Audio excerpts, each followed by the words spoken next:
Reena, take it. What is this, beta? This is a book. Okay. What is that book? It's about animals Okay. and a man. Okay. The story name is The Fox and the Crane.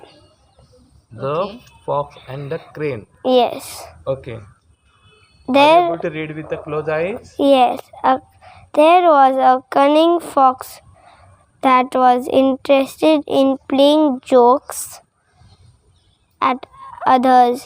He enjoyed the fun of seeing others getting upset